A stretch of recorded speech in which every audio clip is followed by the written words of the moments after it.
Permisionarios del Mercado Central de Abasto, afectados por el incendio, se quejan por la falta de seguridad en el predio en horas de la noche.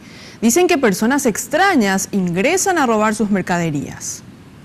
Necesidades son varias, como te dije, pero lo principal, lo importante sería, ¿verdad?, el resguardo de las mercaderías, que sería, tenemos el techo, tenemos las columnas, pero nos faltaría una pared al cual nosotros también, yo por ejemplo me quedo las 24 horas aquí, duermo acá. Hay mucha gente también que hacen eso porque hay muchos chespiceros que entran, roban o tocan las cosas y es un perjuicio más para nosotros. Sí, nosotros sacamos todo y después lo que podemos llevamos, no se puede dejar nada acá, porque uno te lleva. Nosotros que vivimos lejos y no temprano.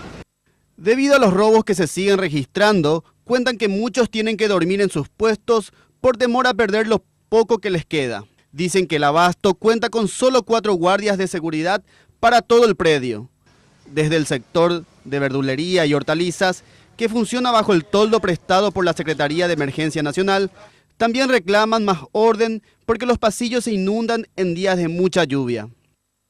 Ay, desastre, eso sí que es un desastre total, cuando llueve nos agarran todo, nos inundan toda el agua, vienen todos. Ahí seguro y te da la lesión, la tormenta, pero uno, por suerte, más no me bebe paino. ¿Y esta última lluvia? Sana, vio ya, o te que paite hoy. Ahora con la tona no me iba a pesar ahora cosari, si no, coja muy vallito, pero y me va ahí, en el punto de puta calle, pero no hay comodidad tanto. Otra cosa más, o la intentando ya pedir pasandía, no me dio promesa. Va el tiempo, yo revisé lo que. Los vendedores agradecen el apoyo de la ciudadanía y piden que sigan acercándose a comprar sus productos. Gracias a ustedes que vienen acá y nos hacen la promoción y la gente viene a dar un granito de arena y le agradecemos demasiado. Y siempre además esperar a los clientes porque tenemos muchas verduras, frutas frescas, barato, que estamos también promocionando nosotros y le estamos esperando a los clientes porque les necesitamos a ellos también.